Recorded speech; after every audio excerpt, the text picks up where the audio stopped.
En Twitter, en YouTube, de mi programa. Acá estamos lunes 18 de agosto ya, y empezamos con las noticias a nivel local, nacional, ¿no? Y vamos con la Tuesta, que está en vivo. Frente a una propuesta como esta. Claro, hubiese salido de la boca de Montoya o de Cueto, ¿no? Pero puedes apagar Y le esto. hubiera dicho, esto que cree que no, de ninguna manera, acá la lucha de los derechos humanos en primer lugar. Pero hoy día es un arrabaleroso bon del fujimorismo para hacerse un espacito porque quiere ser senador de la República. Ahí quiere terminar. Ahí quiere terminar. No hay que permitírselo, por supuesto. No voten por esta gente. No voten por esta gente. Ahora, me dicen que hay varios que están muy envidiosos de Rospigliosi, porque Rospigliosi, por lo que comenté previamente, ha impulsado como una locomotora todo lo que los militares y policías querían y ha dejado en la inutilidad a varios otros que en el Congreso querían, decían que iban a hacer y no podían. Entonces ahora él goza del aprecio de la familia policial y militar y van a todos seguramente mirar hacia el lado cuando voten la próxima elección. Y los otros no les va a alcanzar el sencillo para que se compre su entrada a la Diputación o a las senadurías. Y en la Junta Nacional de Justicia se han desaparecido más de 1.200 expedientes digitales. 1.200 expedientes digitales se han desaparecido de la Junta Nacional de Justicia, entre los que se encontraban casos que relacionaban a la señora Patricia Benavides, casos vinculados a los cuellos blancos, casos vinculados a la señora Keiko Fujimori. ¡Oh, qué casualidad! No solo hay un sentenciado por violencia familiar encabezándolo y una vicepresidenta que hace de las suyas ahí metiendo a toda su gente, inventándose resoluciones sin cumplir los requisitos solamente para reponer a alguien que sus sponsors les han exigido pongan de nuevo en el Ministerio Público. Ahí se han perdido 1.200 expedientes, documentos que al parecer fueron borrados. Esto lo ha publicado Hildebrand en sus 13, en su última edición. No sé si ya lo leyó o lo vio. Si no, hágalo todavía. Ahí está. Vaya al kiosco y compre. Compre. Escándalo de la Junta Nacional de Justicia. Desaparecen 1.200 documentos digitales que tienen que ver con el juicio a Keiko Fujimori, las investigaciones sobre Patricia Benavides y las denuncias contra magistrados vinculados a los cuellos blancos. El borrado y se hizo con premeditación y desde adentro. Hay un detalle muy importante en Hildebrand en sus 13 que vale la pena que usted lea de todas maneras, pero no de que le pasan por correo, la parte virtual, no. Nosotros somos el pantallazo para que usted vaya al kiosco y se compre. Todavía estamos lunes, esto hasta el viernes no vuelve a salir, pero todos los viernes tiene usted que comprar. Esa es la manera de contribuir y colaborar con la prensa independiente en este tiempo, ¿no? La Junta ha sacado un comunicado y ha dicho que se está trabajando en la recuperación de los archivos de respaldo. Dice, la Dirección de Procedimientos Tribunales reportó la pérdida de documentos pertenecientes a una carpeta temporal utilizada como almacenamiento provisional. O sea, no niega, confirma. De acuerdo con el informe técnico de la Oficina de Tecnología y Evaluación, se viene trabajando en la recuperación de la información contenida en dicha carpeta a partir de archivos disponibles en las copias de respaldo existente. La Junta está colaborando activamente con la investigación a cargo de la Policía Nacional de Perú, facilitando acceso. Se hace un llamado a los medios de comunicación a basarse únicamente en la información oficial proporcionada por esta institución a fin de evitar la difusión de versiones inexactas o especulativas que pueden interferir en el desarrollo de la investigación. ¿Qué? O sea, la Junta le dice que a los periodistas que publiquen solo lo que ellos quieren que publiquen. O sea, que se ha creído ¿Qué se han creído estos señores? La Junta dice, reitera su firme compromiso con la transparencia institucional, la lucha contra la corrupción y el impulso de reformas orientadas a construir un sistema de justicia. ¿Qué? O sea, la Junta tiene compromiso con la transparencia, que no muestra los audios de cómo se desarrolló la discusión de la reposición de Patricia Benavides, que no muestra el documento completo con la firma de todos y con los argumentos de todos, que no muestra si tiene o no la firma de la reposición de Patricia Benavides, si no cuenta con la firma o no de la Secretaría General, y habla de transparencia y de reformas. Claro, esto último sí, porque van a hacerle eco al Congreso de la República en su propósito de capturar el sistema de administración de justicia. En eso sí, tienen razón. ¿Qué tal cuajo, no? O sea, tiempo de los Ríos Patio, de los Rospigliosis, de los Gutiérrez, de los Gerís, de las Dinas, de las Keikos. Impresionante, ¿no? Impresionante. Delia Espinosa, la fiscal de la Nación, ha pedido que se anule la decisión de la Subcomisión de Acciones Constitucionales de declarar improcedente la denuncia constitucional contra Luis Arce Córdoba, ¿no? Ha pedido que se admita la denuncia constitucional para que se pueda seguir investigando a esta persona, cuyo caso va a resolver el Poder Judicial y la Sala de César San Martín, y vamos a ver qué cosa es lo que le da de ofrenda, ¿no? Si le da o no la posibilidad de reincorporarse a la Fiscalía, y con eso ya tienen 3 de 6, 7, y ahí sí se arma lo que ellos quieren, un desbarajuste a las más altas esferas del Ministerio Público. Ojalá fuera una pretensión de mejorar las cosas, no, sino de retomar el camino de la impunidad que previamente ya habían asumido varios de los que hoy están regresando, o algunos de los que están regresando, por cierto, ¿no? La señora Dina Boluarte ha pasado de ser nada a más nada, ¿no? O sea, ya no existe. Datum ha publicado esta encuesta y miren la aprobación de la Presidenta de la República, la de las joyitas, la de los brazaletes, la de los Rolex prestados por el Guayqui. 96% de desaprobación y 3% de aprobación.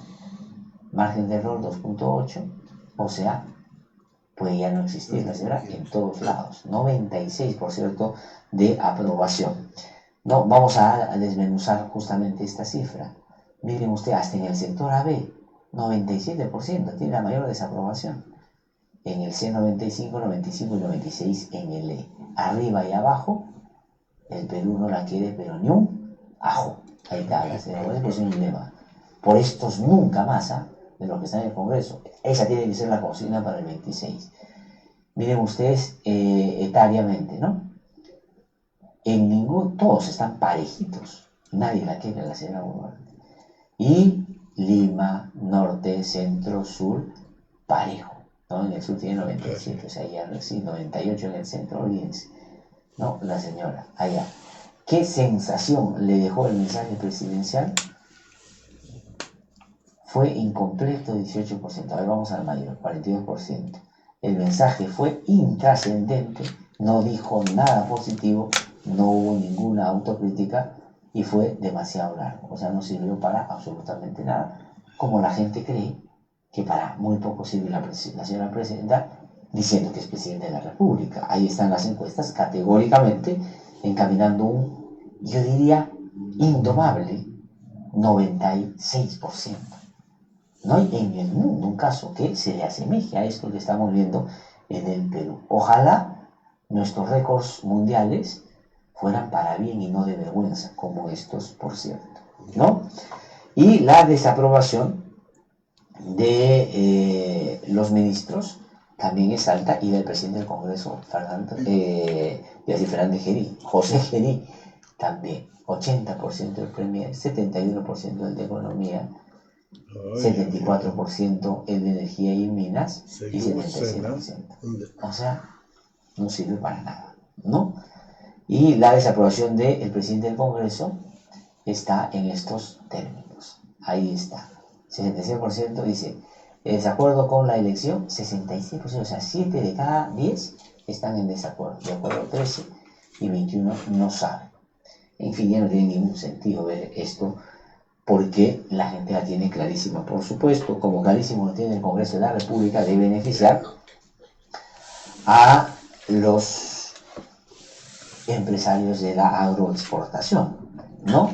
Que han reducido sus impuestos a través de la ley Klimper 2.0 de 29.5% a la mitad, 15%. Su impuesto a la renta. Los chinos solo lo usan por el uso industrial. Para que tengan un trato VIP. Tú eres una máquina.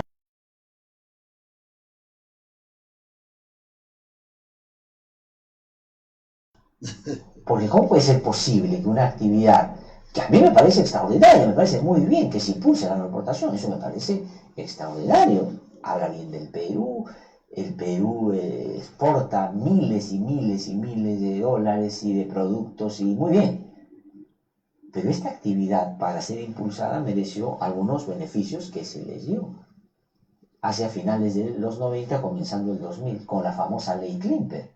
Y se impulsó su crecimiento, bajar impuestos, flexibilidad laboral, etcétera, etcétera. Oiga, pero han pasado 25 años de eso. ¿Y les van a seguir dando esos beneficios? Yo he dicho, esto es como el manganzón que vive en la casa de sus papás, gana su billeto y le sigue pidiendo al papá para que le dé, para que pague la luz y para que salga a jorear los fines de semana. De ninguna manera, pero este Congreso se lo ha dado. ¿Y por qué? Porque ahora el financiamiento es posible de manera abierta de los empresarios que van a poner su plata a este sector, por ejemplo, ¿no? El Congreso ha aprobado en segunda votación la ley Klimper 2 y son 7 las empresas, miren ahí, son 20.000 millones de soles, ¿ah? Lo que va a dejar de percibir el Estado peruano por darle a estos manganzones, seguirle dando su propina pese a que ganan un sueldo por encima de lo que gana la mayoría, ¿no? Y Ojo Público ha sacado esta nota que es bien interesante y tiene que ver con 7 empresas muy concretitas que las que concentran el mayor beneficio de la ley Klimper 2. 7, ¿no? Según el Ministerio de Economía y Finanzas, solo una fracción mínima de empresas se beneficiaría con la nueva ley agraria. Son las mismas que gozan de privilegios tributarios de hace más de 20 años. 7 compañías concentran, ¿no? Este beneficio. Camposol, Complejo de Agroindustrial Beta, Damper, Trujillo, Agrícola, Cerro Prieto, Sociedad Agraria de Locasa, Ecosa Agrícola y Agrovisión Perú. Ya está. 20.000 millones de soles de exoneración en impuestos, que no es ninguna cosa que hagan con los que forzadamente todos los meses tenemos que pagar impuestos en este país. ¿Qué les parece? Entonces la alianza es mucho más, la coalición es más grande. No es solo la mafiosa Congreso Ejecutivo, esa es una partecita. Instituciones, medios, empresarios, etcétera, etcétera. ¿No? En fin, vamos a seguir. Han creado el PAE. ¿Qué es eso? El Programa de Alimentación Escolar. O sea, estamos con los problemas de Jaliguarma. No se cambió el nombre para asolapar y aliviar la carga de lo que eso significaba en términos de una presunta red de organización criminal que estaba detrás, que puede involucrar inclusive a gente muy cercanísima a la prueba del presidente de la República, incluyéndola a ella, a su ex ministro de Midis, a su asesor presidencial y a varios otros. Entonces ahora han salido con que este nuevo programa va a ir adaptándose a las regiones y que va a ser la panacea y va a resolver todos los problemas. ¿Quién lo ha dicho? La señora que tuvieron que echar del Ministerio de Cultura por ser una mala ministra y que le han regalado porque sabe utilizar bien el borrador al MIDIS después de que el señor de Martini pasó por ahí. Vamos a escucharla. Es un nuevo programa, es un programa que se va a ir adaptando a las regiones geográficas, a las regiones alimentarias que tenemos en el país también, dependiendo de su estacionalidad. Vamos a tener menús flexibles, seguramente en algunas regiones también vamos a seguir con los productos para poder complementar, por supuesto, la canasta, la base de las canastas, pero la manera de llegar va a ser diferente. Ya existe un consejo directivo que no solamente está integrado por el MIDI, sino también por otros sectores, sociedad civil, el Colegio de Nutricionistas, y este nuevo programa tiene un especial interés en la alerta temprana. Tenemos que revisar no solamente lo que llega al colegio, sino lo que se está fabricando, la producción y toda la cadena de transporte, logística. Ya, ¿y Jaliguarma? Guasimicuna, y los casos de la comida podrida, la comida de caballo para los niños, y las intoxicaciones, y los robos, y el asesinato de uno de los principales testigos. Nada, todo se borra con un nombre nuevo, porque así es esta gente, ¿no? Finges un cambio de esa naturaleza y crees que acabas con el problema. Bueno, en algún momento la justicia ojalá también alcance a quienes han asolapado o sido cómplices o alcahuetes de estas cosas, teniendo la posibilidad de contribuir de manera significativa para que se esclarezca. No, es la evasiva permanente, es el pantallazo, es el maquillaje y no la solución al problema. Pues bueno, ¿qué cosa ha pasado en Bolivia que han celebrado aquí en el Perú de una manera muy entusiasta algunos medios de comunicación?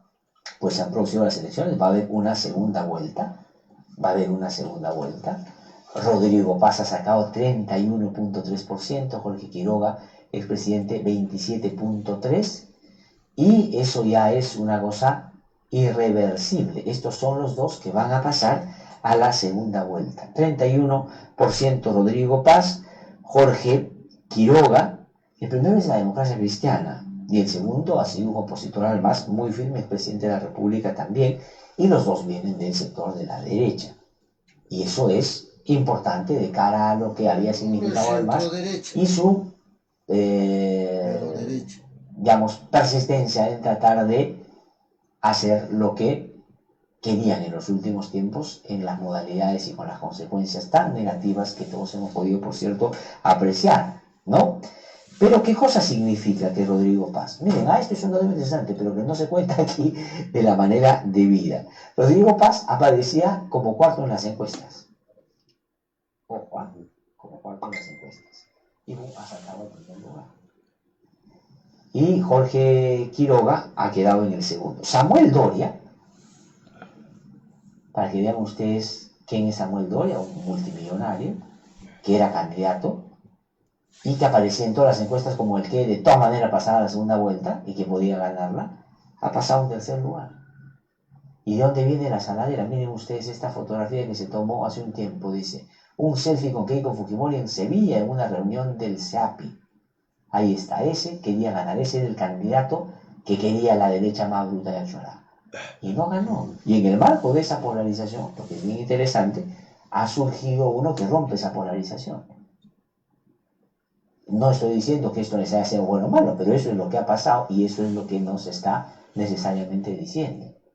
Es decir, que aquí puede pasar un juego particularmente significativo también. En medio de esa polarización que se busca generar, pues que surja alguien que esté por fuera, bueno o mal, y termine haciéndose la presidencia de la República. Mañana vamos a tener más información sobre lo que pasa en Bolivia y qué impacto eso va a tener en lo que pueda pasar más adelante en el Perú. También Juan de la Fuente ha venido escribiendo cosas muy interesantes al respecto, tal vez ojalá pueda venirse mañana a conversar con nosotros, pero si no, buscamos la manera de profundizar en esta materia. Bueno, vamos ahora con la exclusiva del día. Exclusivo en No Hay Derecho.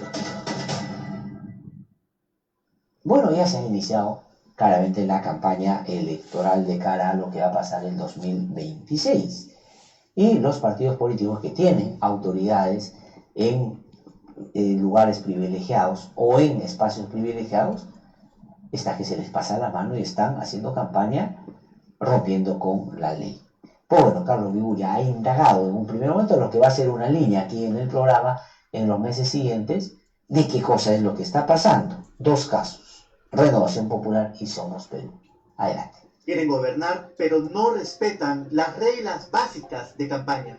Los partidos ya apuntan a las próximas elecciones y viene apareciendo propaganda en las calles. El problema es que algunos partidos no han cumplido con las reglas electorales y se les ha iniciado procedimientos sancionadores por hacer propaganda en espacios prohibidos, incluso en zonas de patrimonio cultural de la nación. El colmo. El 3 de julio pasado, Fiscalización del Jurado Electoral Especial de Lima Centro emitió este informe advirtiendo que en la necrópolis de Ancón, área arqueológica considerada Patrimonio Cultural de la Nación, se pintó propaganda política a favor de Rafael López Aliaga, líder de Renovación Popular. Las imágenes del informe muestran la R de Renovación Popular y de Rafael aludiendo al evidente candidato presidencial, todo lo cual puede observarse en estos muros. En atención a ello, el Jurado Electoral Especial de Lima Centro admitió a trámite el procedimiento sancionador contra Renovación Popular por utilizar predios públicos para hacer propaganda y en bienes que constituyen patrimonio cultural de la nación. La violación a la norma es evidente y sigue en trámite según pudo constatar Ideleradio. Advirtiendo el problema el 15 de julio, el personero legal celeste, Vicente Sotelo, dio su descargo pidiendo disculpas y se excusó señalando que lo hizo la militancia del partido. Y además envió imágenes indicando de que ya pintaron de blanco la zona. El caso sigue en trámite y podrían derivar en sanción para Renovación Popular, pero este no es el único caso, pues resulta que Renovación Popular es parte de otros procesos más a los que tuvo acceso en exclusiva Ideleradio. En total pudimos conocer otros 6 casos en donde el partido de López Aliaga fue parte de un procedimiento sancionador por hacer propaganda ilegal en avenidas de alto tránsito, justo para que los vean. Así ocurrió en la avenida Cipreses en Santa Anita, en la avenida Lima de Villa María del Triunfo, en la avenida Grau cerca al puente La Chirana en Ica, en el paradero Senati en Los Olivos, en el muro de protección de la faja marginal del río Rímac de la avenida Malecón Checa de San Juan del Urigancho y en la avenida Tupac Amaru de Independencia. Por todos estos casos, el Jurado Electoral Especial decidió iniciar trámite para sancionar al partido, pero, al igual que el primer caso expuesto, el personero legal presentó un escrito indicando lo mismo, dando disculpas, que es propaganda hecha por sus militantes y que han pintado de blanco la propaganda. Al cierre de esta nota, solo el caso de Villa María del Triunfo ha sido archivado al corregirse la situación pintando los muros de blanco. Otros sigue en procedimiento esperando resolución.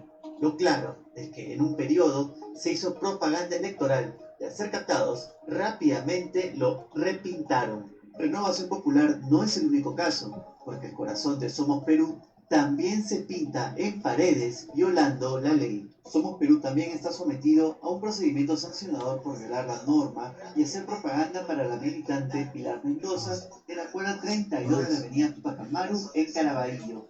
Igual salió pintas frente a la Universidad José Faustino Sánchez Carrión en Huacho, a favor de Tello, Riz y Pompeyo. Varias paredes también fueron pintadas en un parque de Villa María del Triunfo con el lema de un solo corazón. También se inició procedimiento sancionador. Todos los casos siguen bajo análisis y podrían derivar en sanciones al partido del hoy presidente del Congreso, José Gerí, debido al comportamiento de 2 partidos que quieren gobernar y que ya muestran cómo harían si llegan al poder de nuevo. Muy buena nota de Carlos Viguria en este arranque de campaña electoral. Debemos estar muy atentos, por cierto, a la labor que hagan los entes electorales, ¿no? Y hablando de López Aliaga, cada vez más atorrante, ¿no? Cada vez más achorado. Pues bueno, habrá que en algún momento ponerle su jaque quieto, porque es una autoridad que tiene que rendir cuentas y no tiene que saltar del balbuceo a la ofensa. Eso no debiéramos permitir, y menos los periodistas cuando ven que eso está haciendo a otro o a otra periodista, ¿no? Voy a ir a una pausa, de un instante, estamos aquí en No Hay Derecho, y cuando regrese, ya lo comenté más temprano aquí en el programa, voy a conversar con José Robles Montoya. Él es analista, investigador en temas de seguridad y defensa, ha sido viceministro de Defensa, ex oficial del Ejército Peruano, de la Ingeniería del Ejército Peruano, y ha venido para conversar con nosotros de varios temas, entre otros, por supuesto, en primer orden, la ley de amnistía que acaba de promulgar el gobierno de la señora Dina Boluarte en alianza con el sector político más impresentable que hemos tenido en el Perú en los últimos tiempos. Y eso que la competencia ha sido muy reñida. Voy a una pausa y vuelvo en un ratito. Ya han escuchado al Platzatuesta, nuestro colega que siempre nos ayuda de Ideleradio con su,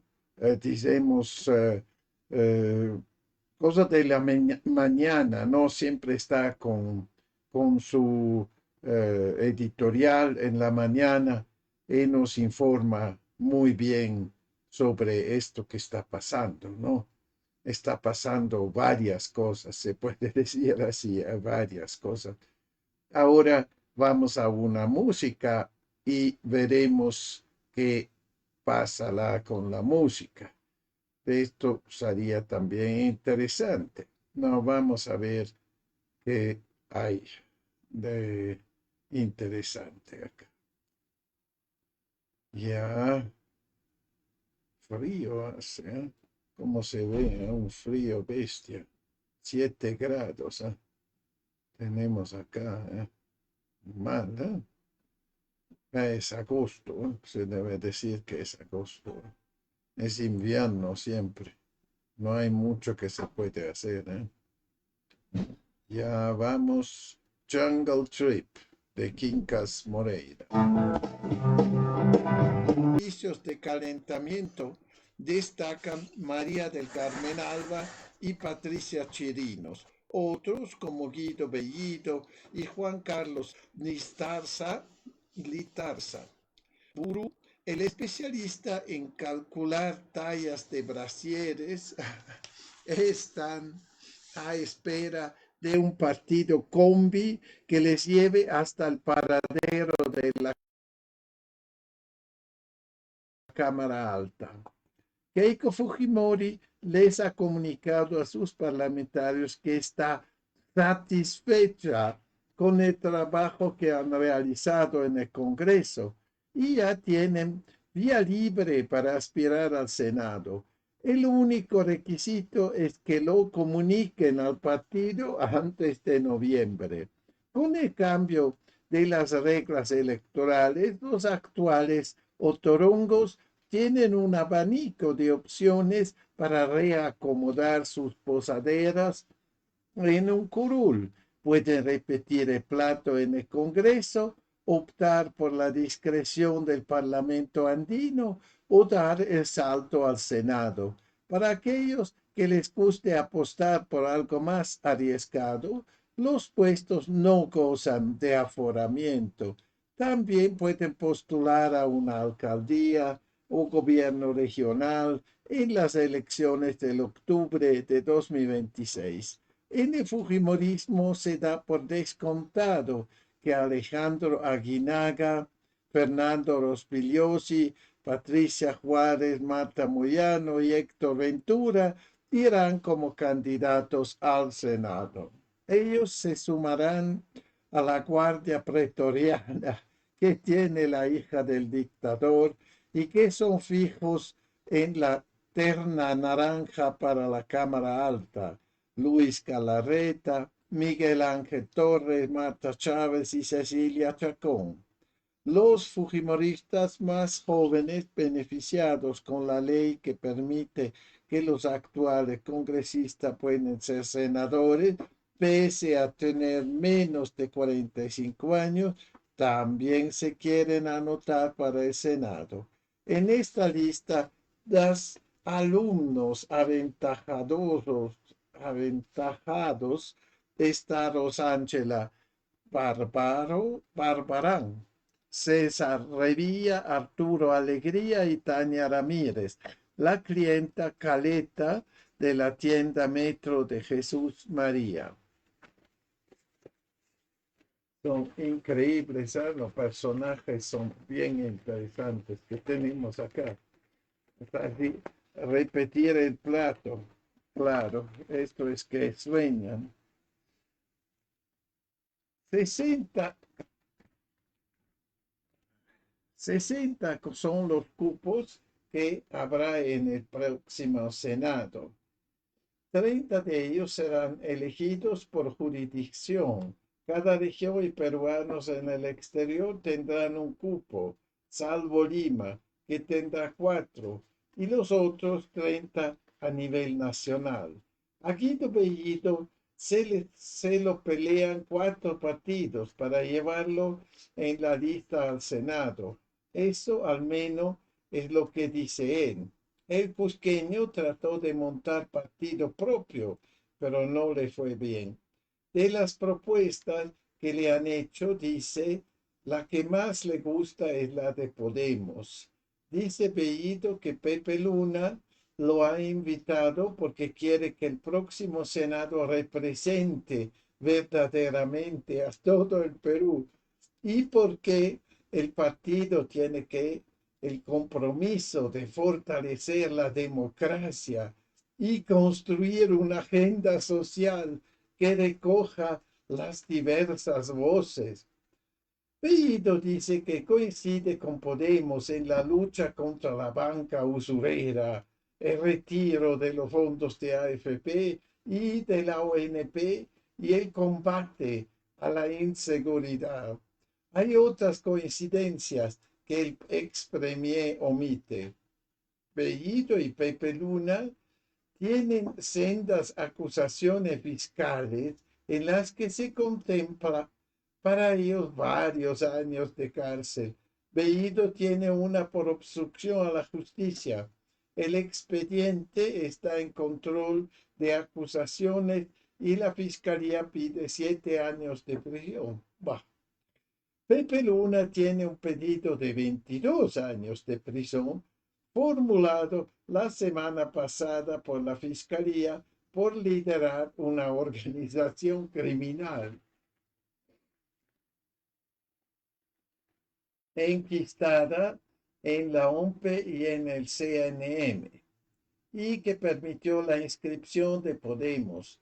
Las audiencias para ver el pedido fiscal contra Luna comenzarán en diciembre, al igual que la campaña electoral. Otro que tras un triple salto mortal aterrizó en Podemos es Ed Castillo. El sindicalista íntimo de Castillo también quiere su curul de senador y ya alista discurso electorero. Las bases que integran los maestros trabajadores profesionales y pobladores militantes y simpatizantes en el Congreso Nacional del Partido Perú por Todos, del cual sí pertenezco, han acordado mi participación al Senado Nacional con el partido político Podemos, dice Tello. El maestro tiene tantas denuncias como años en el Parlamento. En el 2023, una de sus asesoras lo denunció por exigirle su bono extraordinario para comprar un proyector. En marzo de 2025, la FAP lo denunció por patrocinio ilegal y usurpación agravada por participar de un desalojo en un terreno militar en Lurín. También tiene una denuncia por presunto recorte de sueldos a sus trabajadores. El expediente lo formuló la Procuraduría General. Dayapa es otra denuncia por tráfico de influencia. También se han trepado a Podemos para llegar al Senado. Kira Alcaraz, ex Somos Perú, José Arriola, a quien la fiscalía le encontró $72,000 en efectivo en su habitación.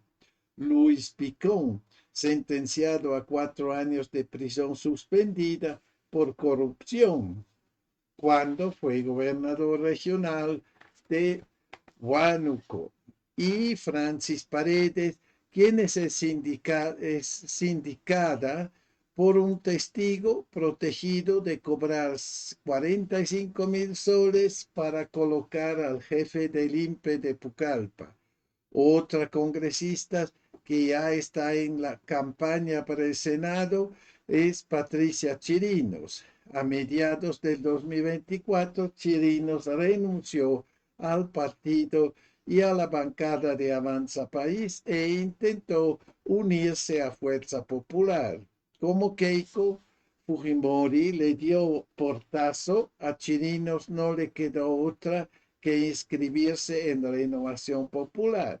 Desde entonces lidera la barra brava de Porqui con el mismo ahínco que demostró en Avanza País. Chirinos, según sus allegados, quiere ser senadora por el Callao e ir en la plancha presidencial de Rafael López Aliaga. La estrategia es maquillarse como opositora de Dina, De un tiempo a esta parte, Chirinos no se pierde una actividad del alcalde de Callao, Pedro Spadaro, también de Renovación Popular y aspirante a gobernador del primer puerto. Con Chirinos también se alistan para una campaña al Senado Alejandro Muñante, Norma Yarrov, Estras Medina y la ultraconservadora Milagros Jauregui. Bello no es el único de los profesores que Pedro Castillo llevó al Congreso y que no quiere renunciar a las canastas navideñas y los bonos extraordinarios. Alex Paredes, experimentado escudero de los mochasueldos, está inscrito desde fines del año pasado en Somos Perú con la idea de postular al Senado. Lo mismo ha hecho Elizabeth Medina, investigada por cobrar una coima a un alcalde de Huánuco y cambio de agilizar un presupuesto para obras. Juntos por el Perú, el partido que cuenta con Pedro Castillo como aliado estrella, llevará al menos a 3 congresistas actuales en su lista al Senado. A la cabeza está Roberto Sánchez, quien viene siendo investigado por mochasueldo y usar ilegalmente fondos públicos para fines partidarios. Sánchez, dueño de Juntos por el Perú, además tiene una acusación constitucional presentada por la Fiscalía de la Nación por tráfico de influencias y por contratación irregular cuando fue ministro en el gobierno de Castillo en la cartera de Comercio Exterior y Turismo. Al colectivo de Sánchez se han subido Víctor Cutipa y Elías Varas, ambos ex integrantes de Perú Libre. Pasión Dávila, uno de los congresistas que más visita a Pedro Castillo y que es recordado por darle un puñete traicionero a su colega Juan Burgos. Está inscrito en el partido Todos como con el Pueblo, pero coquetea para ir como invitado de Juntos por el Perú. En Perú Libre, el partido de prófugo Vladimir Cerrón están seguros como candidatos al Senado su hermano Valdemar y sus escuderas Kelly Portolatino y María Agüero. Portolatino fue denunciada por usar a un trabajador de su despacho para recolectar firmas para Perú Libre y Agüero por recortar sueldos a sus trabajadores. En la tienda de César Acuña, los expresidentes del Congreso, Eduardo Salguana y Alejandro Soto, quieren un curul en la próxima Cámara Alta. Lady Camones ha dicho que no porque tiene la intención de postular al gobierno regional de Ancash. José Elías Ábalos, como experimentado saltimbanqui, militó en el Fujimorismo, en Podemos y ahora en APP. También sueña con el Senado. Aún no comienza la contienda política y Elías ya tiene un proceso de infracción electoral en él. JNE por llevar al logo de APP en una actividad parlamentaria en Ica. Roberto Camiche, quien tiene una denuncia de su ex esposa por bigamía y agresión, también se ha sumado a APP. En la bancada de Acción Popular calienta motores. Él es aspirante con dorsal Luis Aragón, denunciado por la Procuraduría General por presentar proyectos de ley que beneficiaban tributariamente a la empresa Huawei, que lo llevó de viaje a China. Él también buscará ser senador. Tenemos la posibilidad de ir al Senado o la Cámara de Diputados. Todavía no he decidido en cuál de los espacios, pero sí voy a participar en las próximas elecciones generales, dice Aragón. La carta segura es María del Carmen Alba. El martes último estuvo en el lanzamiento de la candidatura presidencial de Alfredo Barnechea por Acción Popular. El evento se realizó en un chifa de Jesús María. Alba ha empezado a recorrer cerros y meterle el diente al chicharrón que se ponga por delante. Ya, ¿no? Artículo de Eloy Marchand, ahí ahora al Senado. Toda la basura quiere reciclarse, como se puede apreciar, ¿no? Están haciendo como pueden, ¿no? Por seguir con sus fechorías, sus raterías. Yo solo espero que nadie, pero nadie vota por estas basuras humanas. Por favor, no hagan esto, ni en una ni en otra. Déjanlos. Esto deben irse a la cárcel, esto que deben ir a la cárcel y no deben ni en el Senado ni el Congreso, nadie de ellos debe estar en un cargo alguno, ¿no?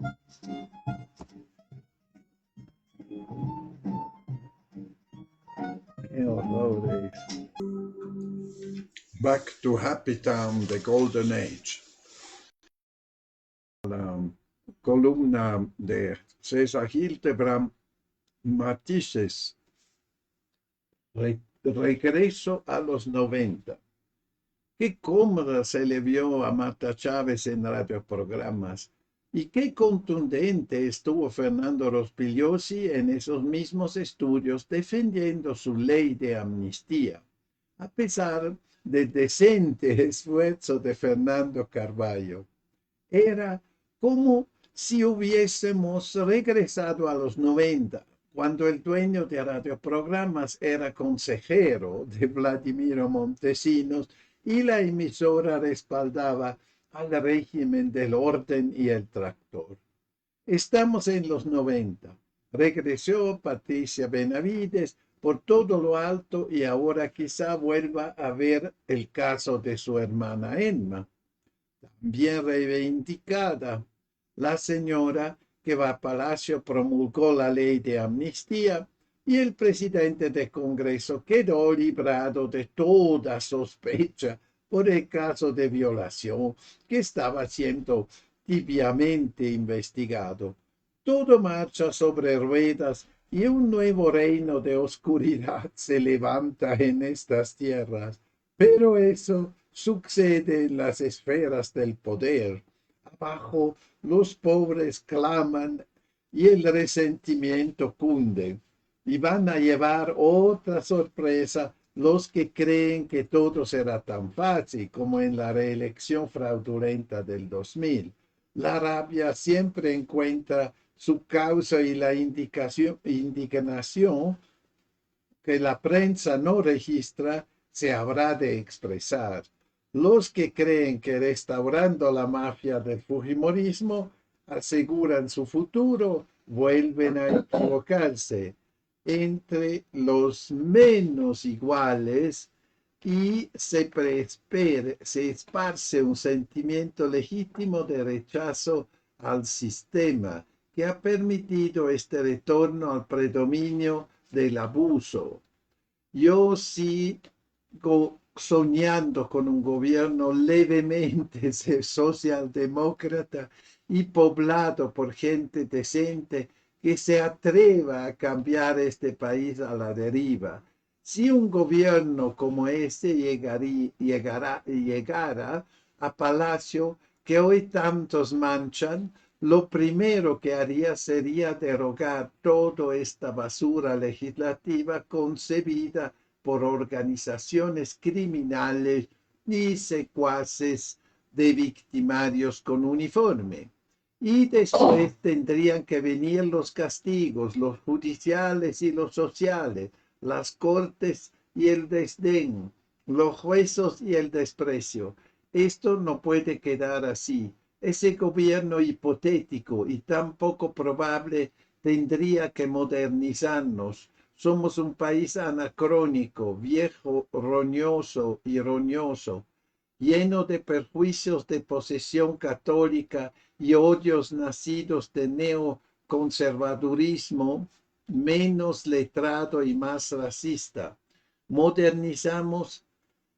Modernizarnos significa que volvamos a entender la cosa pública como asunto de todos, el Estado como decisivo para algunos temas, la igualdad de oportunidades como un derecho, la dignidad como un reconocimiento elemental.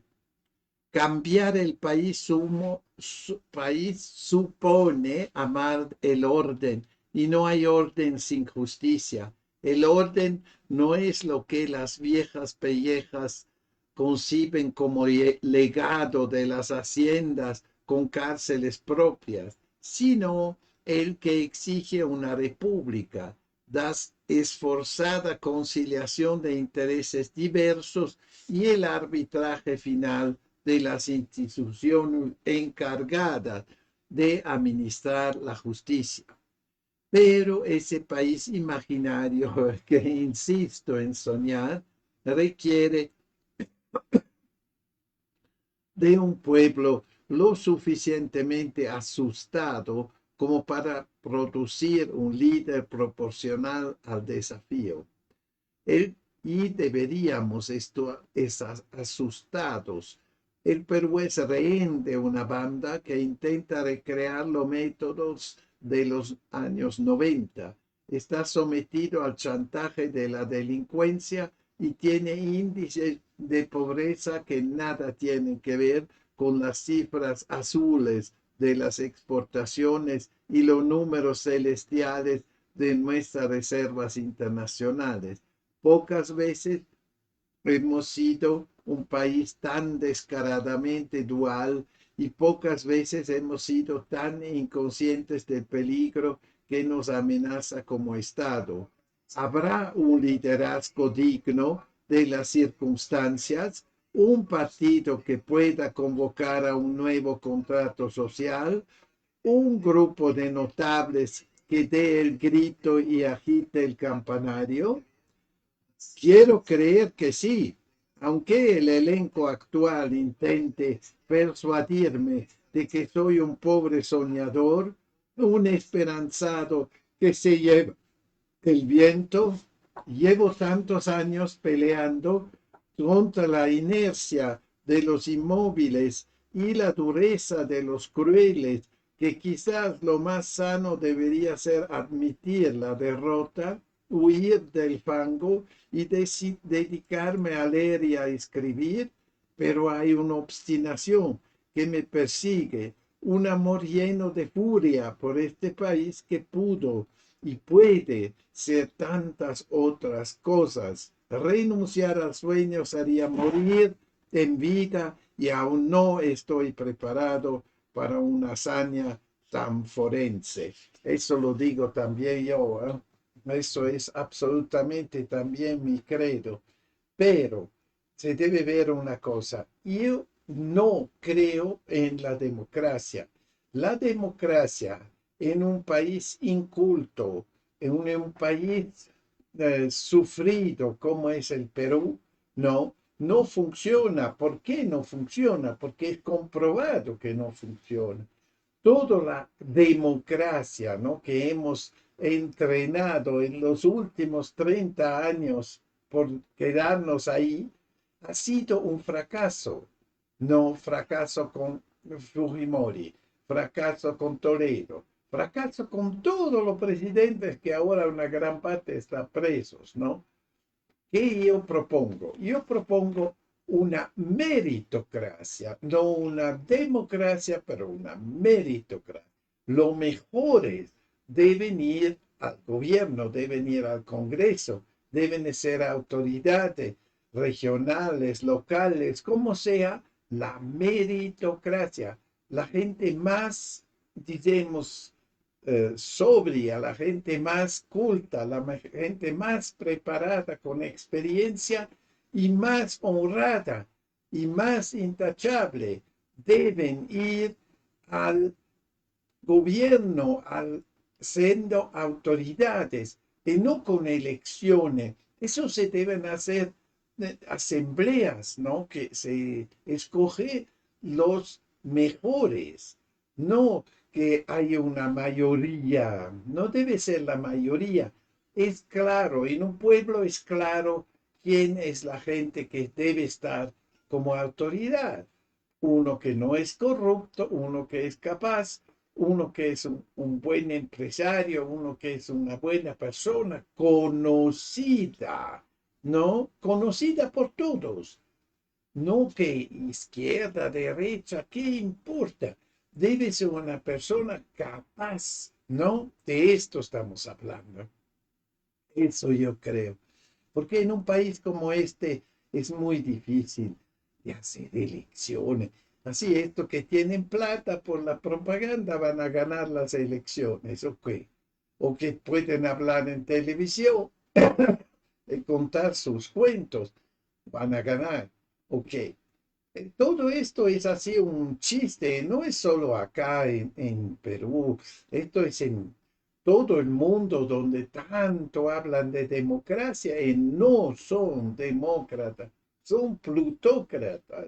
Es una cuestión de dinero y no de que el candidato sería mejor o acá es pura basura, esto lo podemos de Martin Landström. Ahora, 9:02. Ahora entramos en la noticiero internacional.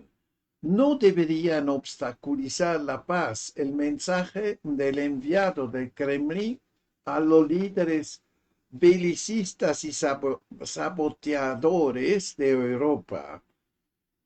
Así sería la reunión de este lunes entre Trump y Zelensky, primero a solas, después con los líderes europeos. No se descarta una escalada de tensión entre el líder del régimen de Kiev y el inquilino de la Casa Blanca, remarca el medio. Cierran los centros de votación en las elecciones generales de Bolivia. Más de 7.5 millones de personas fueron llamadas a votar para elegir sus nuevas autoridades para el periodo 2025-2030. Trump anuncia grandes avances en relación con Rusia y pide estar atentos. El presidente estadounidense arremetió contra los medios de comunicación que criticaron sus logros en el diálogo con Moscú. Rubio explica que podría conducir la imposición de sanciones a China por el petróleo ruso. Kiev rechaza los llamamientos de Trump a un acuerdo de paz sobre la crisis ucraniana. Ucrania debe convertirse en un puercoespín de acero. Von der Leyen insiste en la paz por la fuerza. Enviado especial de Trump constata un progreso épico en Alaska. Yo creo que esto es importante que lo leamos, porque hoy día, esta mañana en la radio, escuché justamente un muy buen comentario sobre esto que ha pasado en Alaska, en Anchorage, ¿no? Sobre enviado especial de Trump constata un progreso épico en Alaska. Steve Witkoff aseveró que los logros alcanzados fueron incluso mayores de lo esperado. El enviado especial de la presidencia estadounidense, Steve Witkoff, que formó parte de la delegación estadounidense en la cumbre con Rusia en Alaska, ha calificado de épico el resultado alcanzado. Así lo dijo en una entrevista con Fox News. Tuve 6 reuniones separadas con el presidente ruso Vladimir Putin antes de esto y pensé que habíamos tenido cierto éxito. Pero esto fue épico, lo que logramos, expresó. En ese sentido, Witkoff indicó que los logros alcanzados fueron incluso mayores de lo esperado. Creo que hicimos lo que debíamos hacer mejor de lo que la gente estimaba que lo haríamos, señaló. Los presidentes ruso y el estadounidense Vladimir Putin y Donald Trump mantuvieron el viernes una histórica reunión en la base militar Elmendorf-Richardson, en el estado de Alaska. Tanto el líder ruso como su par estadounidense destacaron que las conversaciones se desarrollaron en un ambiente constructivo y de respeto mutuo. El jefe de Estado ruso señaló que Moscú ve el deseo de la administración estadounidense y el propio presidente Trump de facilitar la resolución del conflicto ucraniano. Su deseo de profundizar en la esencia y comprender sus orígenes. Por su parte, Trump indicó que los líderes lograron algunos avances y grandes progresos. Hubo muchísimos puntos en los que coincidimos y diría que la mayoría, dijo. Esta jornada, Trump volvió a calificar la reunión de un gran encuentro y destacó grandes avances en relación con Rusia, pidiendo a todos que estuvieran atentos.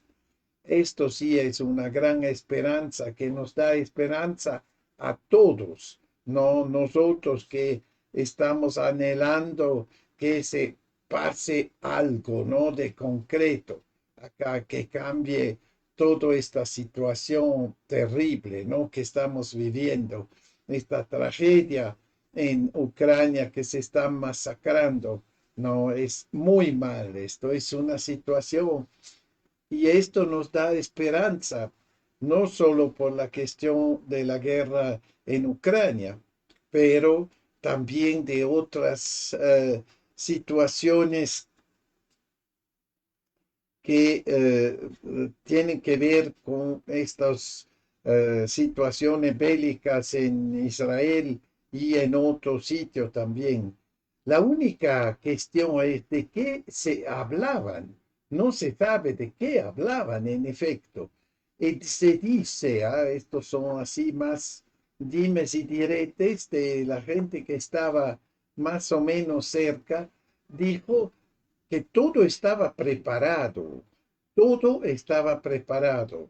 No es que eh, se puede ver, por ejemplo, acá hay una cosa que son siempre dimes y diretes, pero hay algo que suele pasar, ¿no? 9 minutos.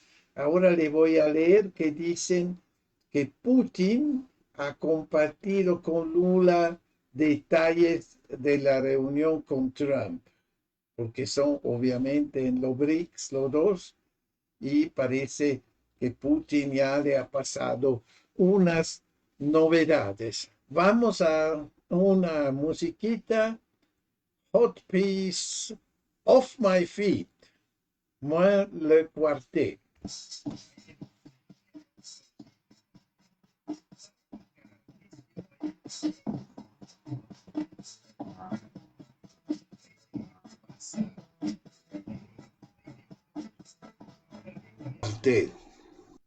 Ok, acá 9:11.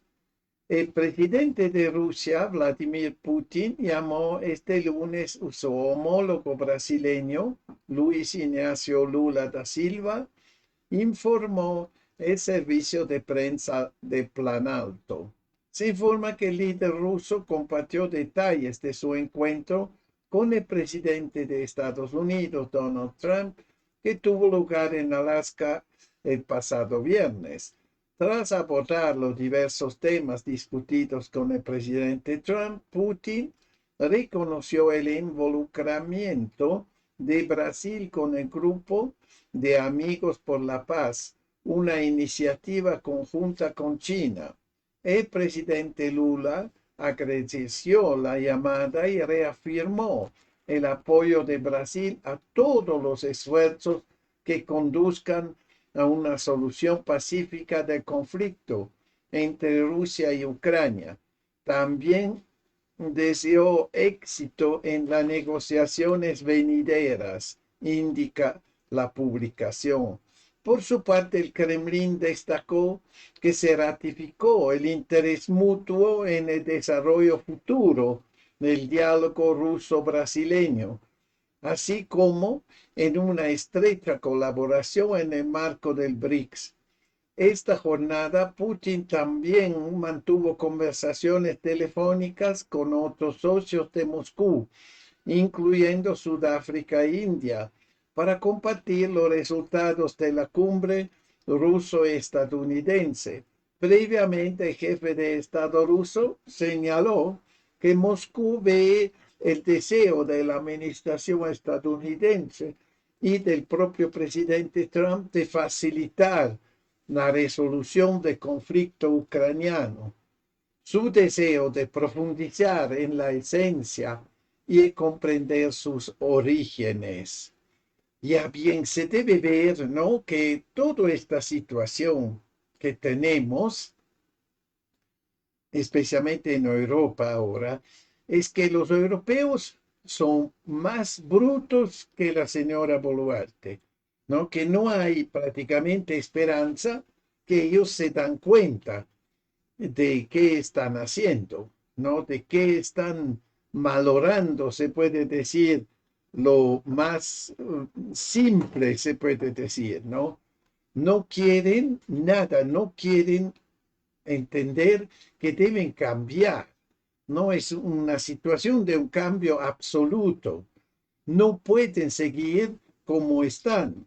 No lo entienden, ¿no? Esto es el problema. ¿Por qué? Porque son corruptos, porque son a la merced del Estado profundo, y no solo del Estado profundo, del complejo industrial militar de Europa como de Gringolandia. Ellos quieren seguir con la guerra. Esto es absolutamente claro, ¿no? Allá no hay ni una pequeña duda, ¿no? Que quieren seguir, porque si no les se cae todo su maravilla, se le cae. Esto es su miedo que tienen.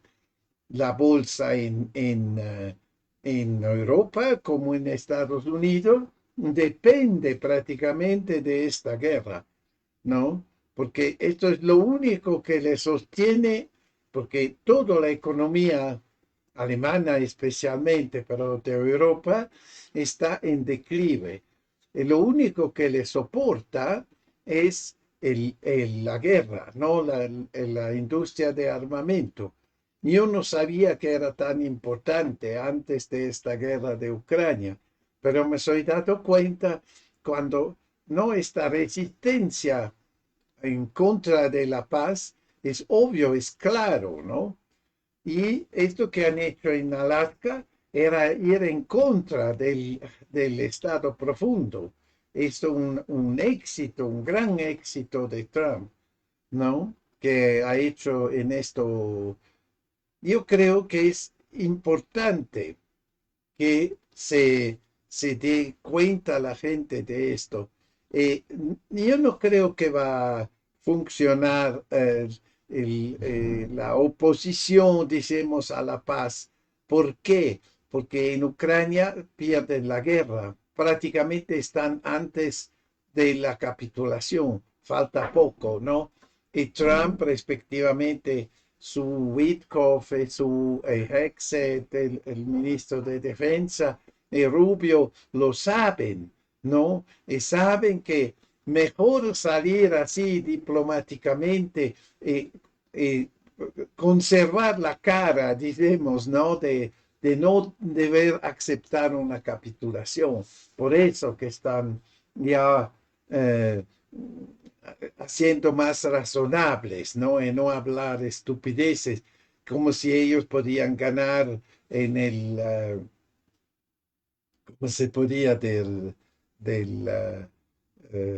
es imposible, ¿no? Así que dejen de hacerse los estúpidos, ¿no? No va a pasar esto, no va a pasar. Ya vamos a escuchar una musiquita y 9:17 y después volvamos con una noticia de Tucker Carlson. 9:18, Moonlight Mystery. Han escuchado Moonlight Mystery. 9:20, ahora vamos a una cosa muy interesante de Alexander Dugin. Tucker Carlson revela el mayor secreto del oeste. Alexander Dugin sostiene que la civilización occidental moderna está guiada por el intelecto hostil de los ángeles caídos, manifestado en la ideología ultraliberal y la decadencia moral, una realidad que solo puede entenderse plenamente a través de la cosmovisión cristiana. Tucker Carlson declaró recientemente que Occidente está gobernado por seres sobrenaturales del infierno. Muchos se preguntaron, ¿cómo interpretar esto? En primer lugar, es fundamental recordar que la doctrina cristiana que Occidente rechazó oficial y rigurosamente hace unos 500 años tenía una comprensión completamente diferente de lo que es un ser racional. Por consiguiente, desde la época escolar, y nuestras escuelas fueron primero comunistas, luego liberales, ideológicas en ambos casos, nos hemos acostumbrado a pensar que solo existe un tipo de portador de la razón, el ser humano. Nos han enseñado a creer que solo la raza humana posee razón, mientras que todo lo demás pertenece al reino de los cuentos de hadas y las fábulas. Solo los humanos poseen conciencia racional. Los humanos, dicen, evolucionaron de los simios y desde entonces han tomado las riendas de su destino. Han avanzado, es decir, han establecido cada vez más la razón como fundamento de la existencia histórica colectiva. Así crecimos, así nos criaron, y nos parece la verdad absoluta. Algo evidente, como dicen los ingleses, una afirmación evidentemente cierta, pero esta supuesta autoevidencia fue en realidad una idea novedosa que surgió hace apenas unos 500 años. Desde sus inicios, como la opinión privada de pensadores bastante marginales, se extendió gradualmente a más y más espacios sociales. Hoy, la mayoría la aceptamos como un hecho. Sin embargo, el cristianismo enseña algo diferente. El Islam enseña algo diferente. El judaísmo también. Cada religión enseña algo distinto. Todos afirman que existen al menos 3 tipos de seres racionales. El ser supremo y absoluto es Dios. Es racional, posee intelecto. Por esta razón, a veces se hace referencia a Dios como espíritu o luz inteligente. Por ejemplo, Máximo, el confesor, se refiere a Dios Padre como espíritu. Dios es increado, la mente increada, pero también existen mentes creadas que se dividen en 2 tipos de seres, ángeles y humanos. Es decir, además de humanos, existe otro tipo de ser racional creado por Dios. Los ángeles, los intelectos. Estos ángeles superan a los humanos precisamente porque son intelecto puro. Si los humanos son intelectos revestidos de un cuerpo que obstaculiza y distrae constantemente el pensamiento, entonces los ángeles no tienen nada que los obstaculice. Son intelectos puros. Sin embargo, incluso entre los ángeles surgió un cisma. Esto también es una enseñanza de cristianismo y otras religiones tradicionales. Al principio del mundo surgió una división entre los ángeles. Algunos permanecieron fieles al Espíritu Divino Supremo e Increado. Estos son los ángeles. Otros se apartaron y se opusieron a este Espíritu Increado. Estos ángeles caídos también son intelectos. Así la situación se complicó. Existen intelectos angelicales creados y orientados hacia Dios, los ángeles. Existen intelectos caídos que se han rebelado contra Dios, los demonios, en ruso Besi. Y existen intelectos humanos encerrados en el traje espacial de la carne, que le distrae de la filosofía y la metafísica al exigir constantemente nuevas impresiones sensoriales. Así la existencia humana en la historia está arraigada en esta compleja estructura de espíritus. Hay ángeles creados que ayudan a la persona a desarrollarse adecuadamente, tanto en la historia como en sus destinos individuales. Hay espíritus caídos que obstaculizan a las personas, llevándolas a callejones sin salida y confusión. Y está Dios, cuyo espíritu es supremo y guía todos estos procesos. Así lo ve la tradición cristiana. Si somos cristianos, debemos creerlo. Y si no lo somos, ¿qué hacemos con nuestras velas? ¿Qué hacemos en Pascua o cuando visitamos cementerios? Lo que estamos discutiendo aquí solo tiene sentido si somos cristianos. ¿Por qué entonces debemos aceptar esta imagen de diferentes tipos de espíritus? Y que más allá del espíritu humano existen otros espíritus creados, algunos benévolos con nosotros, otros hostiles. Tucker Carlson, a quien conozco personalmente, es cristiano. Por lo tanto, para él la idea que existen espíritus no humanos con inclinaciones al mal forma parte de su fe y el dogma cristiano. Para todo cristiano ortodoxo, esto también debería ser un dogma. Sin embargo, fuimos educados en escuelas soviéticas y liberales y por lo tanto sabemos que Dios no existe. E incluso si admitimos la posibilidad de Dios, sabemos que ciertamente no hay ángeles. En realidad, los ángeles existen al igual que Dios. Si el hombre existe, entonces Dios y los ángeles existen. Uno confirma al otro. En ese contexto, Tucker Carlson sugirió que detrás de la civilización occidental ultraliberal moderna, además de las decisiones, la voluntad y la elección humanas, subyace otro factor, la conciencia de los ángeles caídos. Esta conciencia se hace cada vez más evidente a lo largo de la historia.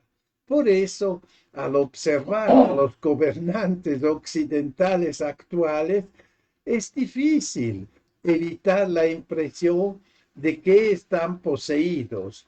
No necesitamos reptilianos ni extraterrestres para adivinar quién los ha poseído. están poseídos por demonios. Un demonio es un ser conocido, familiar y bien comprendido. La posesión demoníaca es completamente típica. Si alguien exige un cambio de género, está poseído por un demonio. Si alguien es liberal, está poseído por un demonio. Si alguien cree en el progreso y la evolución, está poseído por un demonio. Si alguien es materialista, ateo y partidario de la cosmovisión científica moderna, está poseído por un demonio. Ahí lo tenemos, la civilización occidental está poseída por un demonio. Los líderes occidentales de esta civilización están poseídos por un demonio. De hecho, por una legión concreta de demonios muy tangible. Si creemos en Dios, si somos cristianos, entonces todo esto es al menos muy plausible. Si tenemos problemas con la fe, entonces nosotros mismos estamos poseídos por demonios. Es muy simple. ¿Por qué? Como dijo Sócrates, el hombre es alma, es decir, espíritu. El cuerpo es una especie de sustracción que le quita algo al espíritu, haciéndolo menos inteligente. Los espíritus caídos que existen, es decir, espíritu. El cuerpo es una especie de sustracción que le quita algo al espíritu, haciéndolo menos inteligente. Los espíritus caídos que existen por debajo del hombre son incorpóreos. Habiendo caído del cielo, se hundieron aún más bajo que el hombre, hasta el mismo confín del mundo. Se debe saber, ¿no?, que Dugin como Tucker Carlson son cristianos. Y yo, por ejemplo, no soy cristiano. Pero hay, por mi opinión, ¿no?, hay cosas de razón, ¿no? Uno no puede ser por la guerra. Es imposible. Si tú eres una persona normal y decente, no vas a ser parte de una decisión que inflige sufrimiento inimaginable a una población indefensa, que no tiene nada que ver con las peleas de lo político. Esa es una, ¿no? Ellos por mí también están poseídos, esta gente como Netanyahu, que quiere exterminar una población, está poseído de verdad, ¿no? Que yo no creo yo creo que las cosas son claras, ¿no? O que, por ejemplo, acá o también en Estados Unidos, en todo Occidente, tenemos una diferencia entre las personas que viven en la calle, ¿no? Como viven acá o viven en Estados Unidos o en Europa. Y del otro lado hay gente que tiene penthouse, ¿no?, de 2.000, 3.000 metros cuadrados, están ahí con un par de sirvientas, ¿no? ¿Y eso debería ser una cosa de bien? No, es en absoluto, no es tolerable. Eso, por mi opinión, no tiene mucho que ver con el cristianismo, tiene que ver con una cosa normal, ¿no? Natural, que la persona tiene derecho a una casa, no lujosa, pero una casa, como lo tenemos nosotros, gracias a Dios, ¿no?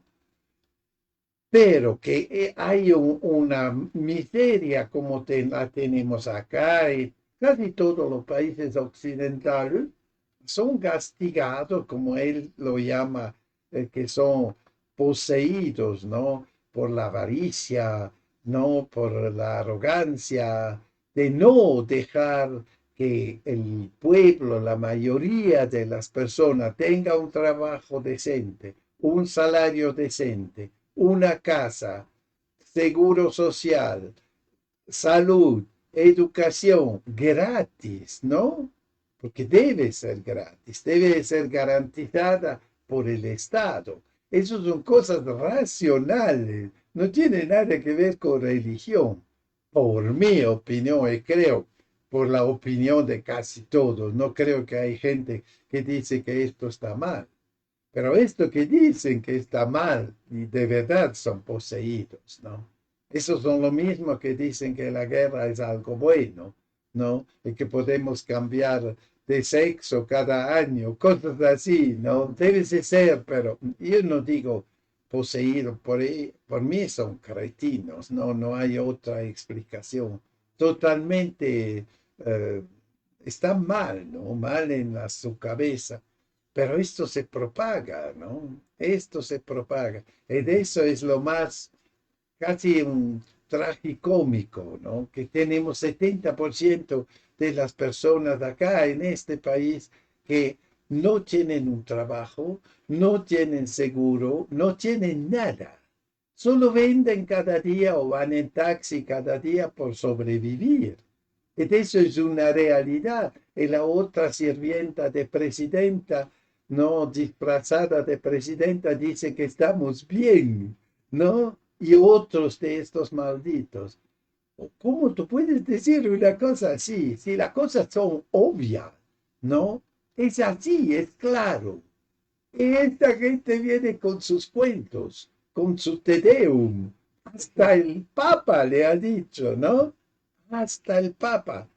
Pero no entra porque son obtusos, son arrogantes, son estúpidos, ¿no? Como dice bien Dugin. Es gente así de pacotilla, ¿no? Yo diría, que si tú eres, esto es maldad, ¿no? Esto por mí es cierto. Bien, vamos a una música 9:36 y veremos, ¿no? ¿Cómo es esto? Memoirs of a Silk Bow Tie.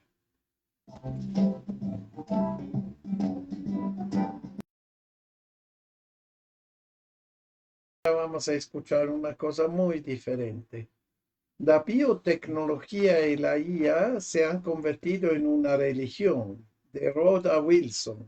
El auge de la biotecnología y la inteligencia artificial ha dado origen a una nueva religión que promete una vida mejor, pero que en realidad plantea riesgos importantes para la salud y la libertad humana.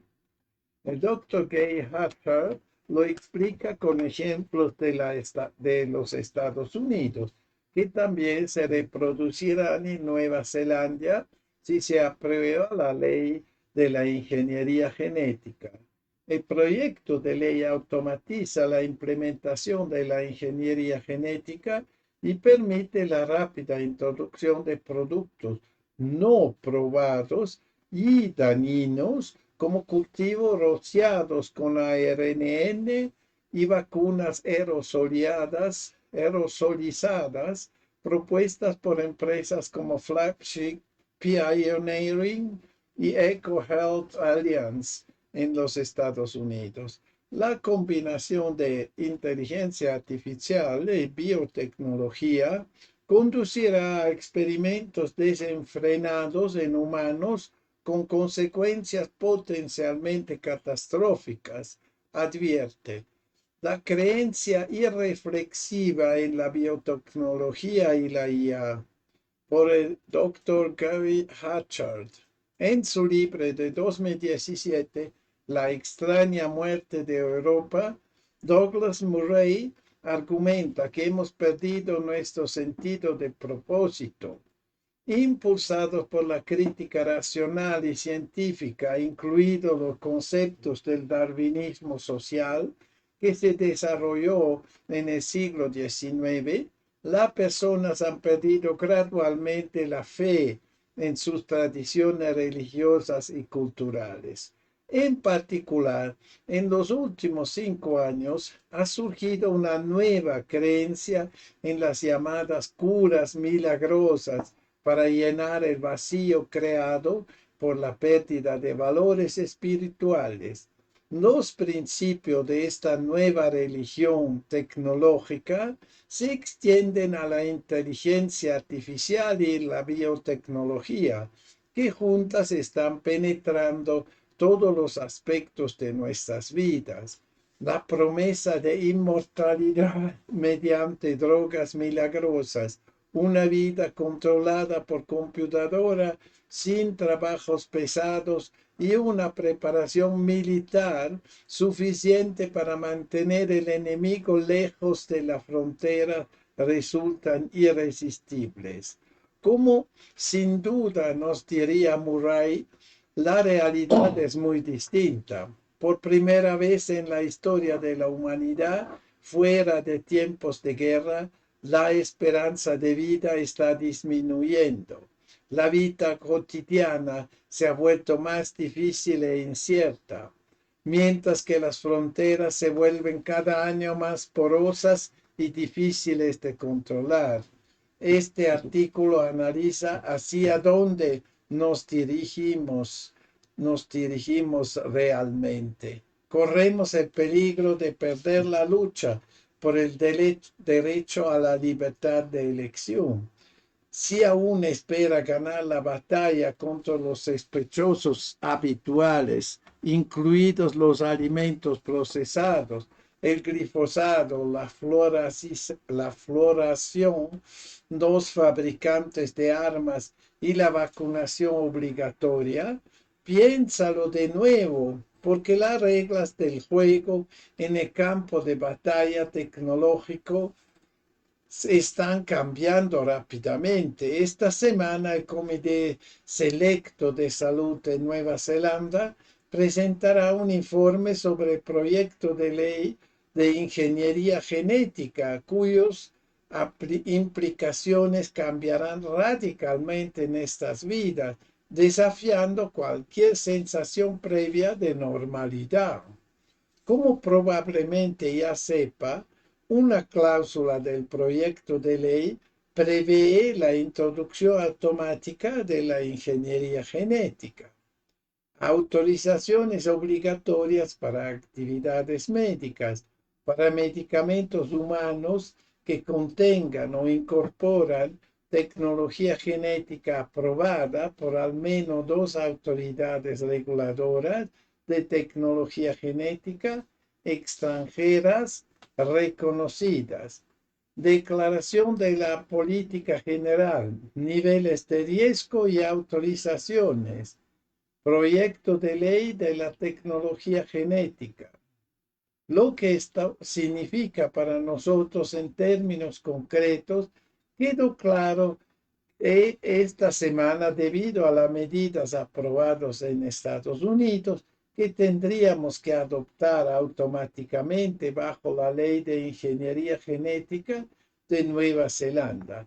Según un comunicado de prensa de 1 de julio de Flagship Pioneering, la empresa de biotecnología que fundó Moderna y que mantiene estrechos vínculos con varias agencias gubernamentales estadounidenses, la empresa ha creado una nueva empresa llamada Terrana Biosciences, que rocía plantas con ARNN que penetra en ellas, se desplaza por sus sistemas internos, persiste en condiciones ambientales extremas y es hereditario a lo largo de generaciones.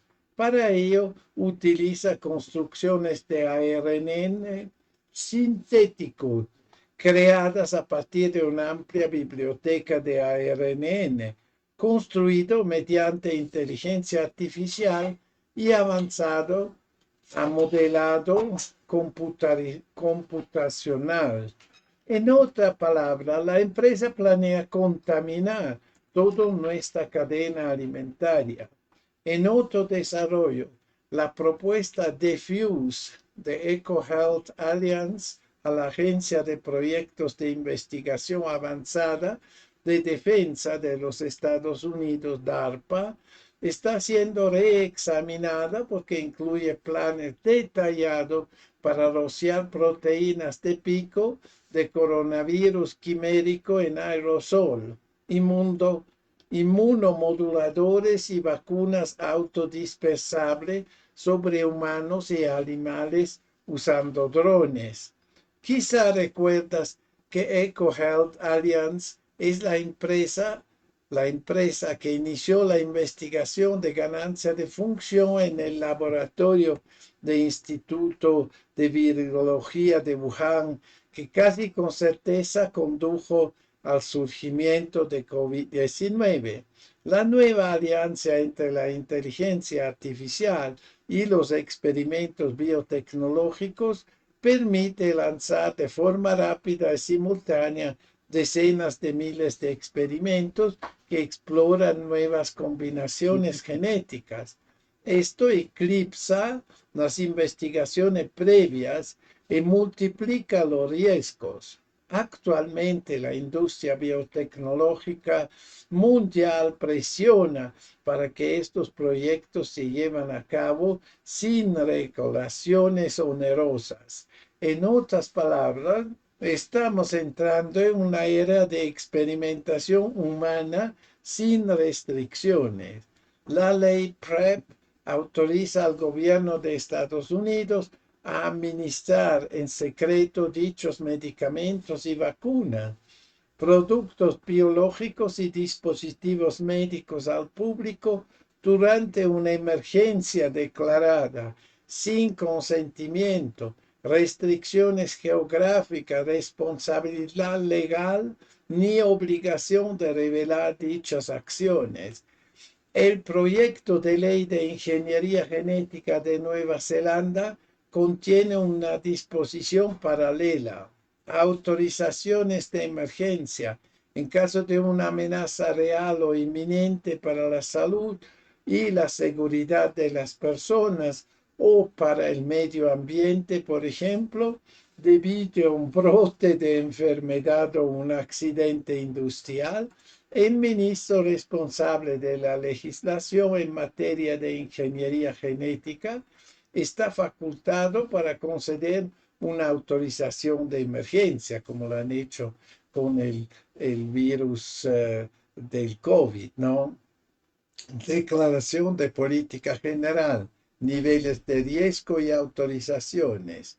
Esto demuestra con qué rapidez los alarmantes productos biotecnológicos invasivos, médicos y agrícolas aprobados en los Estados Unidos, como lo mencionados anteriormente, serán aprobados recíprocamente en Nueva Zelanda si se aprueba la ley de ingeniería genética. ¿Cómo puede suceder esto? ¿Y por qué el público parece no preocuparse? Detengámonos un momento y consideremos que la potente combinación de inteligencia artificial y biotecnología han asumido un papel central en una nueva ideología política, pseudocientífica, médica y social, que se ha convertido en una especie de credo durante la pandemia. La aceptación de la que goza y el control que ejerce sobre la población no se deben a medidas totalitarias como las de Hitler o Stalin, sino a la proyección de una narrativa cautivadora pero falsa de un futuro brillante si uno se somete, algo digno de las visiones distópicas de las sociedades tecnológicas completamente sumisas de Orwell y Huxley. En esencia, el error central de la nueva fe radica en la fusión de dos ideas completamente falsas. El origen y el significado de la vida residen íntegramente en una secuencia de letras genéticas y en una sola molécula, ADN, que puede editarse y manipularse con seguridad para mejorar todos los aspectos de la vida. Esta es una visión empobrecida de la vida que no tiene en cuenta la conciencia, ni los efectos negativos conocidos, de la edición genética en el mundo real. 2. Las computadoras inconscientes que solo pueden acceder a datos y algoritmos introducidos en la era de la información pueden tomar decisiones mejores y más fiables que los cerebros humanos conscientes. Una desestimación absurda y desinformada del genio y potencial humanos. Esta nueva fe implica dejar atrás el sentido común, así como la razón y la racionalidad, y correr hacia el como una polilla hacia la llama. Un artículo del periódico británico The Guardian titulado La demanda de medicamentos para bajar de peso se está volviendo insostenible, según los farmacéuticos. Muestra cuántas personas se han unido a nuestra nueva religión. Una encuesta reveló que además del 1.000.000 de británicos que actualmente pagan de forma privada las inyecciones para bajar de peso, Ozempic, Mounjaro y Wegovy, un 21% adicional ha intentado obtenerlas en el último año, es decir, 10 millones de personas. Entre las personas de 18 a 35 años, esta cifra asciende al 35%. Además, la encuesta reveló que un asombroso 65% de las personas de 25 a 34 años usarían estos medicamentos si estuvieran disponibles gratuitamente en el NHS. La gran mayoría de estas personas no son clínicamente obesas, sino que simplemente están preocupados por su salud, entre comillas, y aparentemente desconocen los efectos secundarios muy comunes y muy graves de las inyecciones. Igualmente alarmante es la rápida adopción de la IA en la educación. Un artículo de New York Times titulado Educación impulsada por inteligencia artificial, fundada en Texas y próximamente en una escuela cercana, informa que un método de enseñanza para niños exclusivamente mediante inteligencia artificial se implementará a nivel nacional este otoño. Esto es la faceta más reciente de la informatización de la educación, que coloca a los niños frente a pantallas en lugar de profesores humanos, privándolos de importantes habilidades sociales y suprimiendo su capacidad de pensamiento crítico. Esta medida refleja en parte la presión ejercida por las grandes tecnológicas para reducir los trámites burocráticos en torno a la adopción de la tecnología de IA. Esto cuenta con el pleno respaldo del plan de acción de Trump en materia de IA. Hace unos años hablaba con el hijo adolescente de un vecino, quien me contó que todos en su instituto usaban IA para hacer sus tareas. Una investigación de The Guardian demuestra lo perjudicial que puede ser esto. Un profesor sueca de una escuela de negocios confirmó a The Guardian: mientras que las empresas usan la IA para reducir costes, los estudiantes la usan para todos sus trabajos universitarios y como sustituto del pensamiento, lo que les impide optimizar sus futuros trabajos. Hace 10 o 15 años, la buena redacción y el pensamiento coherente eran requisitos indispensables para la mayoría de los empleos para recién graduados, afirmó un reclutador senior de una importante consultora londinense. Hoy en día se consideran habilidades de élite casi nadie puede desarrollarlas. Constantemente vemos a personas con títulos de alto niveles incapaces de resumir el contenido de un documento o resolver problemas. Varios empleadores y profesionales de recursos humanos y gestión entrevistados por The Guardian informaron que los graduados con los que se encontraron a menudo tenían dificultades para hablar por teléfono o en reuniones, tomar notas con bolígrafo, transmitir mensajes con precisión o completar tareas escritas sin acceso a Internet. En otras palabras, son prácticamente inempleables e inadecuados para los puestos a los que aspiran. Afortunadamente, la nueva tecnología no es aceptada por todos. Al menos hay algunas voces disidentes. Tras la pandemia, quienes tienen dudas y reservas son sin duda una minoría significativa. Desafortunadamente existen maneras de burlar o engañar a quienes no cumplen. Los profetas y guardianes de la nueva religión no solo provienen del sector tecnológico, sino también de los medios de comunicación, la política y la atención sanitaria, que juntos controlan la narrativa dominante y toman decisiones en nombre de la mayoría. Su posibilidad de alcanzar un control totalitario depende de las disposiciones de la ley de ingeniería genética, diseñada para impedir que el público sepa qué come o que entra en contacto.